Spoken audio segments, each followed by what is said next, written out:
Tekrardan Bali'den hepinize selamlar, sevgiler. Ben Bali'ye geri döndüm, evime geri döndüm.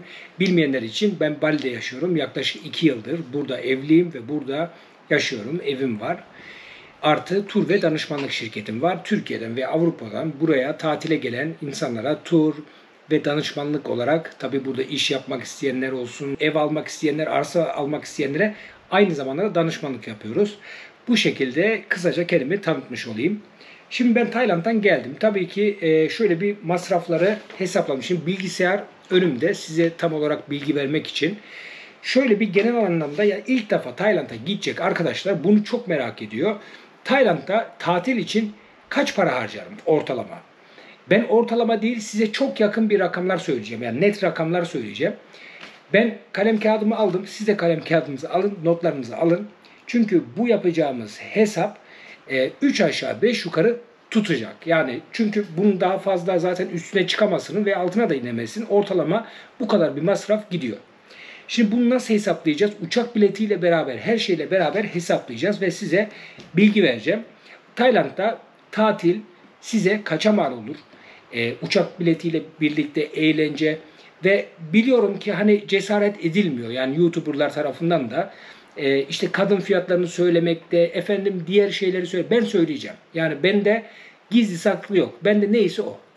Yani bunu saklamaya veya işte böyle çok gizliymiş gibi değil de arkadaşım böyle, yani Tayland'a giden eğleniyor. Bar, eğlence, kadınlar. Bu bir gerçek yani. Bunları da fiyatlarını tabii ki söyleyeceğim. Yani bunda hiç kimse yanlış anlamasın. O zaman ilk olarak uçak biletiyle başlayalım. En fazla gider maalesef uçak biletine oluyor. Genelde artık uçak bileti pahalı, ucuza maalesef bulunmuyor. Ama tabii ki seçenekler var. Bunlar hakkında da size bilgi vereceğim. İşte biraz daha uyguna nasıl alınabilir, neler yapılabilir. Şimdi ben şu anda bilgisayara bakıyorum. Yaklaşık İstanbul'dan Tayland'a uçuş biletleri yaklaşık 10.000 TL uçuyorsun, 10.000 TL'ye geri uçsan 20.000 TL. Yani burada 20.000 TL bir gider var. Şimdi bunu daha uyguna alınabilir mi? Evet, alınabilir. Yani 20.000 değil de 16.000'e de bulursunuz. Bunlar aktarmalı ve tabii ki direkt uçuş. Ben şimdi direkt uçuşlara baktım. Şimdi aktarmalı da şöyle.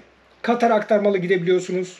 Singapur aktarmalı. Bunlarda hiçbir sıkıntı yok. Bak, Katar aktarmada vize, transit vize ve herhangi bir hiçbir şey istenmiyor. Singapur da aynı şekilde. Hiçbir sıkıntı yaşamazsınız. Malezya hiçbir sıkıntı yaşamazsınız. Başka diğer yerleri bilmiyorum. Araştırmak lazım. Ama Katar, Singapur ve Malezya aktarmalı baktığınız zaman hiçbir şekilde problemsiz gidebilirsiniz.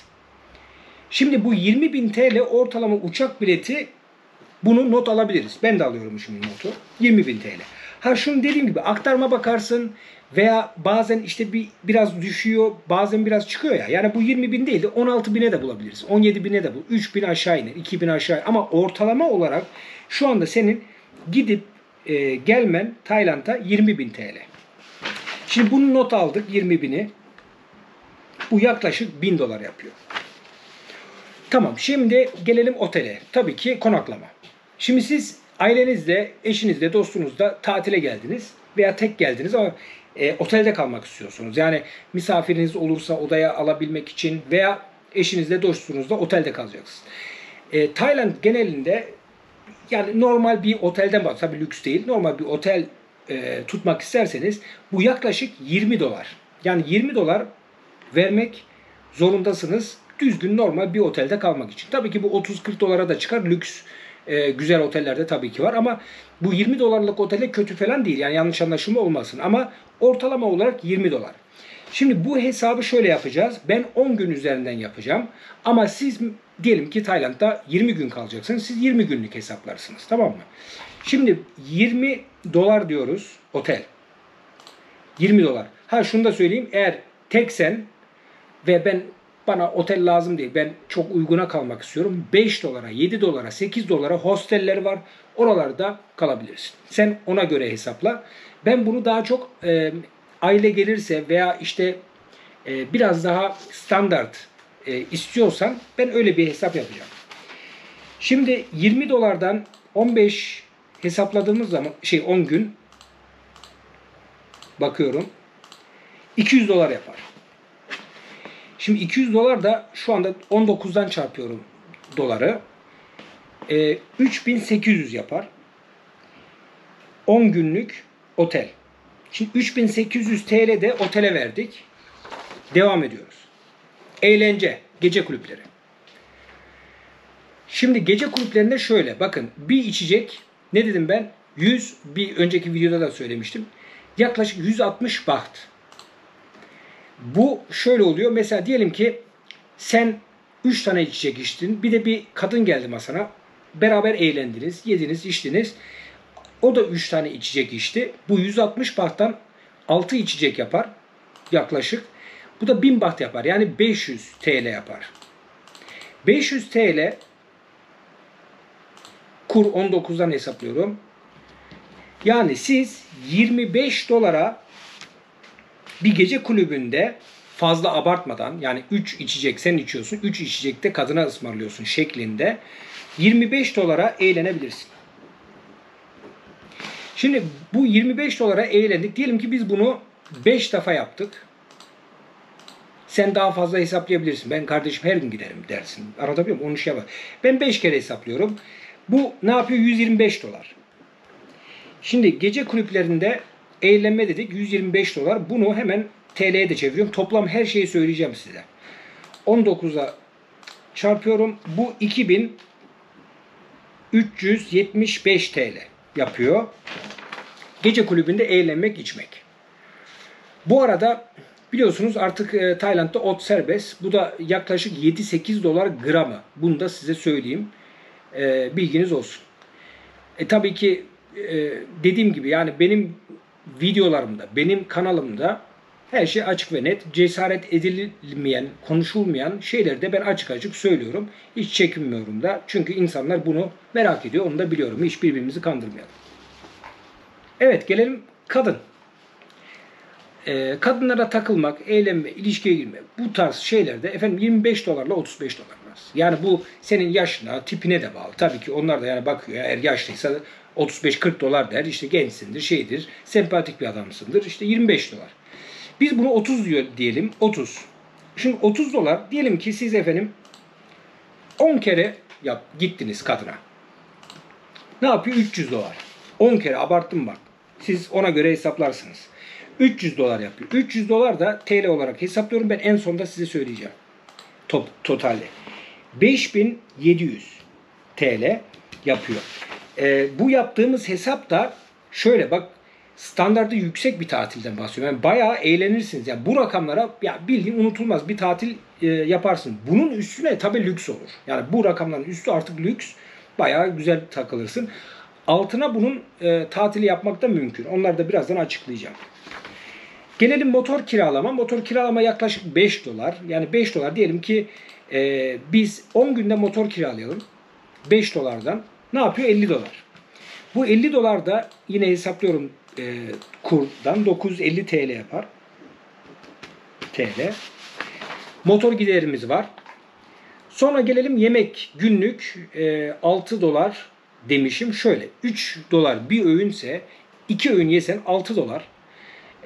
İşte içecektir, işte abur cuburdur, bir şeyler daha aldın. Diyelim ki biz bunu 10 dolar yapalım. Ama burada 10 dolar bayağı güzel günlük yemek yersiniz. Güzel restoranlarda, çok pahalı değil. Deniz ürünleri, balık, her şey uygun.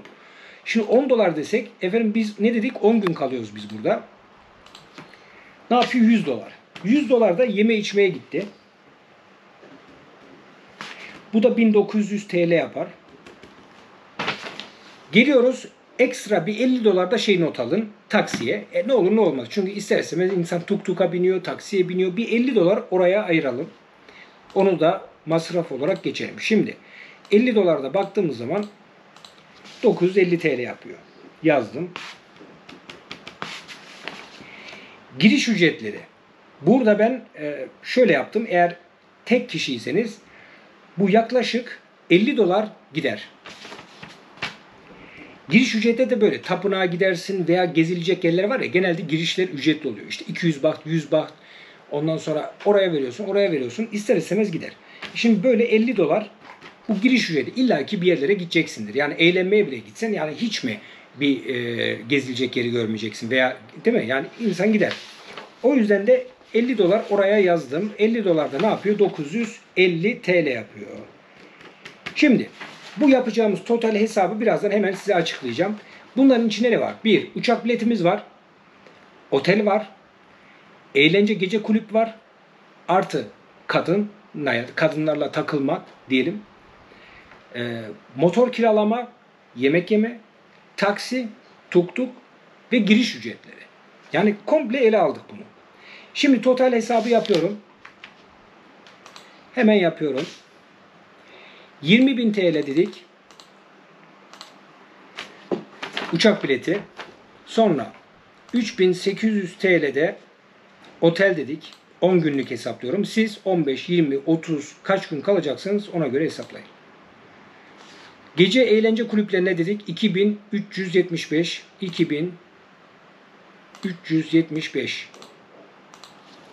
Sonra gelelim kadınlarla takılmak. Bu da ben ama bunu tabi az önce her gün yani 10 gün şeklinde ayarladım. Ne yaptı? 5700 TL yaptı. Gelelim motor kiralama 950 TL. Yemek 10 günlük 1900 TL. Taksi 950 TL gitti. Ve giriş ücretleri 950 TL. Evet, şimdi çıkan rakamı söylüyorum. 36.625 TL. Bu da dolar olarak baktığımız zaman 1900 dolar yapıyor. Evet. 1900 dolara 10 gün boyunca saydığım şeyleri doya doya güzel bir şekilde iyi bir tatil yaparsanız uçak dahil 1900 dolara bunu bitirebilirsiniz. Veya bunu 1300-1200 dolara da yaparsınız. Ama bu rakamın aşağısına bütçeniz zorlanıyorsa bence yani eğlenmek için gidiyorsanız Tayland'a gitmeyin. Neden? Çünkü bunları yapamadıktan sonra yani bu rakamın altına ya bu eğlenceyi yapamıyorsan, motor kiralayamıyorsan, taksiye binemiyorsan, otelde kalamıyorsan yani bunları yapamıyorsan zaten yani tatil orada o kadar uçmanın gereği yok bence. Ama 1900 dolar olursa 10 gün boyunca süper bir tatil yaparsın. Bu 2000 değil de 3000 olsa lüks yani bildiğin lüks otellerde kalırsın, şey yaparsın, abartırsın yani. Bu fiyatın üzerine çıkmaz arkadaşım. Bakın bu fiyatlar net fiyatlar. Daha yeni geldim biliyorum. Şimdi bu fiyatlar net fiyatlar. Bunu söyleyeyim. Tabi dediğim gibi bunu çok daha aşağı ama ya arkadaşım benim eğlenceyle falan o kadar bu şeyle işim yok. Ben geleceğim hem işte gezeceğim biraz göreyim. İlk defa yurt dışına çıkıyorum ama ben abartmam diyorsanız bunu 1200-1000 dolara bile halledebilirsiniz. Yani bir 10 günlük, 15 günlük tatilinizi hostelde kalarak, uyguna yemek yiyerek, çünkü var, her bütçeye göre var. Ama bu ortalama bir tatil. Ben yani gezi videolarımı tabii beğenenler var ama böyle bilgi videoları çok beğeniliyor. Tabii insanlar merak ediyor. İlk defa Tayland'a gidecek. Acaba kaç para gider cebimden? Ne kadar gider? Buna merak ediliyor. Her şeyin fiyatını merak ediliyor. Ben de size açık açık bunların fiyatlarını böyle söylemek istedim. Böyle kısa bir video olsun, hem bilgilendirici bir video olsun istedim. Yine Bali'den çok güzel videolar gelmeye devam edecek. Yakında yeni rotalar yapacağız. Yeni heyecanlar başlıyor. Umarım beğenmişsinizdir videoyu. Bir sonraki videoda görüşmek üzere. Beğeni ve yorumlarınız çok önemli. Sizden ricam bir emoji bile olsa, bir nokta bile olsa yorum yaparak YouTube daha fazla kişilere öneriyor. O yüzden beğeni ve yorumlarınız çok önemli. Bu desteği sizden bekliyorum. Bir sonraki videolarda görüşmek üzere. Kendinize iyi bakın.